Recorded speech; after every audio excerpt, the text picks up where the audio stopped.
With the success of the first Treehouse of Horror, a second episode was a no-brainer, and on October 31st, 1991, The Simpsons Treehouse of Horror 2 arrived, making it only one of 2 episodes to actually debut on Halloween, with the other one being Treehouse of Horror 10. The episode begins in largely the same fashion as the first, with Marge giving another warning to the audience about the scary content they're about to witness. Well, if you didn't listen to me last time, you're not going to now.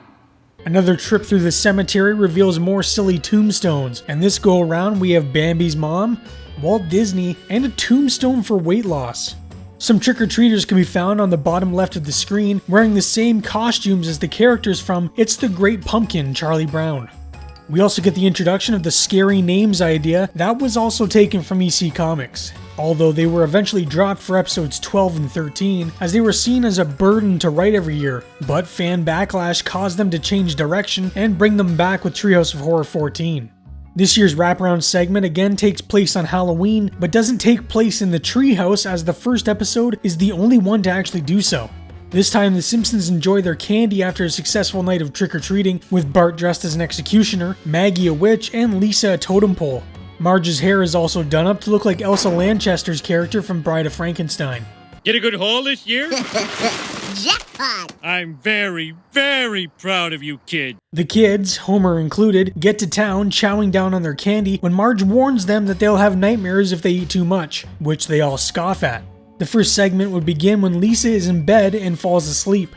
Each segment for this episode would consist of Lisa, Bart, and Homer all having bad dreams, and unlike the previous year's entry and entries moving forward, none of them would have a title.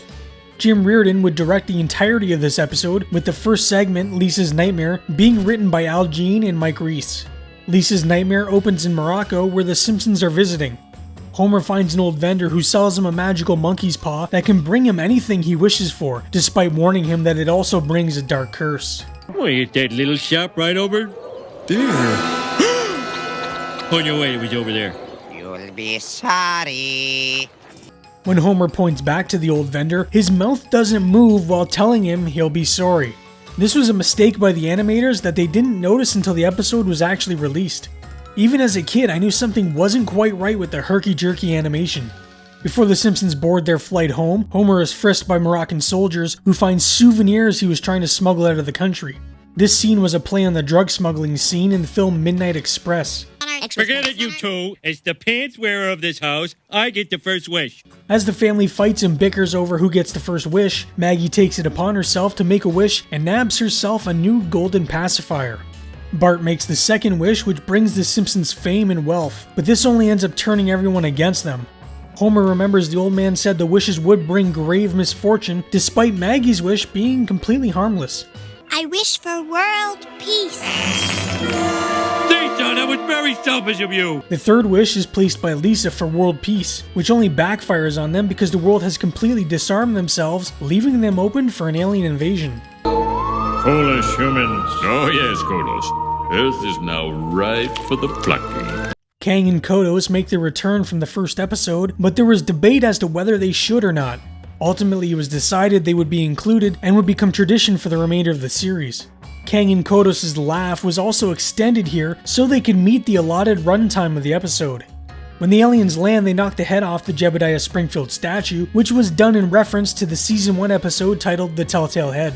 Ow. Your superior intellect is no match for our puny weapon. With the planet now taken over by aliens, Homer makes one last wish that couldn't possibly backfire. Turkey's a little dry. The turkey's a little dry. Before Homer can throw the monkey's paw in the garbage, he hands it to Flanders in the hope it may bring him some bad luck. Flanders uses it to rid the planet of the aliens and then turns his home into a castle. According to director Jim Reardon, the castle was a last-minute addition to the episode. Lisa's Nightmare is based off the short story The Monkey's Paw by W.W. Jacobs and the 1980s Twilight Zone episode A Small Talent for War. In the original draft for the script, Sam Simon wanted the monkey paw fingers to go down in such a way that the middle finger would be the last one standing. They decided against this because they figured Fox would have told them to take it out anyways. They also toyed with the idea of blurring the middle finger, but figured Fox would fight with them over that as well, so they just scrapped the idea entirely. The next segment, which is Bart's Nightmare, was written by Jeff Martin and George Meyer. It starts with a voiceover reminiscent of Rod Serling, which is fitting because it's a parody of the Twilight Zone episode, It's a Good Life. The episode was also remade for the Twilight Zone movie in 1983 and featured Nancy Cartwright, the voice of Bart Simpson, in her feature film debut. Harry Shearer would parody the voice of Rod Serling for the open narration, which is something he did when he was a cast member on Saturday Night Live. In this version of the tale, Springfieldites have to think happy thoughts and say happy things, otherwise they'll be turned into grotesque monstrosities. Happy thoughts. Boy, I'm getting mighty sick of this. Ruff, ruff, ruff, bow wow. Jasper's transformation into a dog is taken from the 1978 Invasion of the Body Snatchers. Bart is the monster in this tale, and anyone and everyone has to make him happy, and this even includes the pets.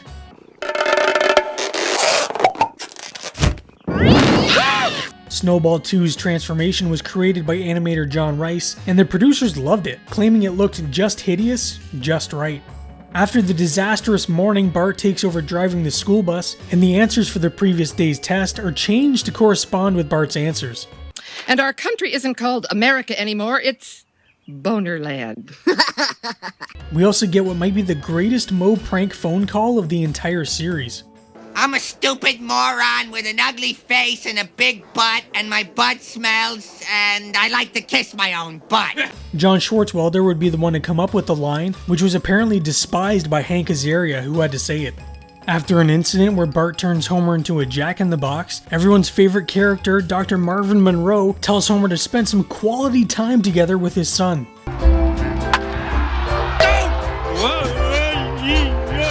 There's a brief montage of the two enjoying various activities together, which is apparently a parody of an old anti-smoking PSA and an image of the two at church, which was taken from an old Norman Rockwell painting. Bart would eventually turn Homer back, and the most horrifying part of the episode would take place. I love you, Dad. I love you, son. George Meyer, writer for the segment, recalled the animation for when Bart sits up screaming to be rather difficult, especially when trying to make the mouth seem natural. The third segment, Homer's Nightmare, would be written by Sam Simon and John Swartzwelder. This one would end up being a loose parody of the Universal horror classic, Frankenstein. After firing Homer and being annoyed by all the lazy workers they have, Mr. Burns and Smithers concoct a plan to create the ultimate worker. The only problem is they need a human brain to do so. Hey, here's a good job, Dad. Oh, wait, you have to know how to operate an ultrasonic lithotripter. How hard can it be? Homer gets a job as a gravedigger, where he ends up passing out in an open grave and is taken by Burns and Smithers, who mistaken him for being dead. Did you hear that, sir? No, I didn't. Who is it? Frankenstein? The Booger Man? It's the man in the bag, sir. I think he's alive. Homer is brought back to Burns' lab, where his head is cut open and his brain is removed. Mr. Burns wears his brain a la Davy Crockett, which Jay Cogan, the writer who wrote the joke, mimicked and was seen as so funny that they added it into the segment. While the robot does come to life, it's now powered by Homer and acts as such. Seeing it as a failure, they decide to place Homer's brain back in his body. And as for you, you clinking, clattering cacophony of collisionous cogs and camshafts, take that! This line is a direct reference to The Wizard of Oz when the Tin Man meets the wizard.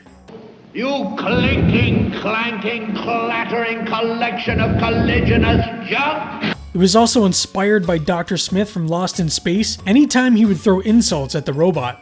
The robot falls on Mr. Burns when Homer awakes from his nightmare after being bit by Bart. Heading to the bathroom, he comes to find out Mr. Burns' head is now somehow grafted to his body. This is a reference to the sci-fi horror film, The Thing with Two Heads. I didn't wake up.